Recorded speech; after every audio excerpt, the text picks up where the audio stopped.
বিশ্বজুড়ে ভূরাজনৈতিক উত্তেজনার পারও দেখুন তুঙ্গে। মধ্যপ্রাচ্যের আকাশ থেকে যেন বারুদের গন্ধ কমছে না।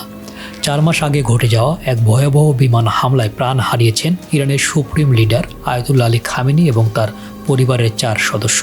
ঘটনার দীর্ঘ সময় পেরিয়ে গেলেও ক্ষোভের আগুন যেন দাউ দাউ করে জ্বলছে তেহরানে।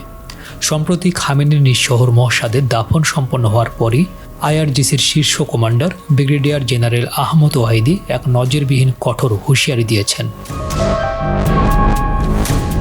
ওয়াহিদির কণ্ঠে ছিল স্পষ্ট অহংকার।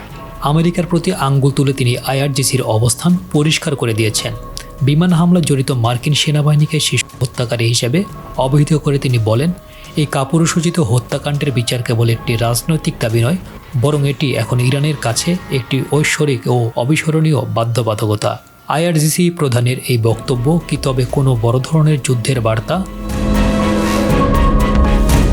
তীব্র ভাষায় ওয়াহিদি স্পষ্ট জানিয়ে দিয়েছেন, খামেনির প্রয়াণ এবং রক্তক্ষয়ী হামলা কখনো ইরানের প্রতিরোধের পতাকাকে মাটিতে নামিয়ে আনতে পারবে না। তার মতে, যারা ইসলামিক বিপ্লবের এই মহান নেতাকে হত্যা করেছে তারা মূলত একটি আদর্শকে মুছে ফেলার দুঃসাহস দেখিয়েছে, যা কখনোই সম্ভব নয়।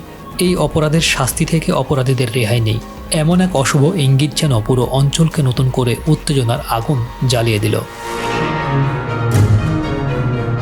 শহীদের রক্তের প্রতিশোধ নেয়ার অঙ্গীকারটি এখন ইরানের রণকৌশলে এক নতুন মাত্রা যোগ করেছে। কমান্ডার ওয়াহিদির এই ঘোষণা কেবল কোথাল লড়াই নয়, বরং এক ভয়াবহ সংঘাতের পূর্বাভাস কিনা তা নিয়ে এখন তোলপাড় বিশ্ব রাজনীতি। ইতিহাস থেকে এই স্মৃতি কখনোই মুছবে না। আইআরজিসির এই প্রতিজ্ঞা যেন আগামী দিনের অনিশ্চিত এক ভয়াবহ যুদ্ধের সংকেত বহন করছে। এই প্রতিশোধের চূড়ান্ত রূপ কী হবে, এখন সেটি দেখার অপেক্ষায় বিশ্ব।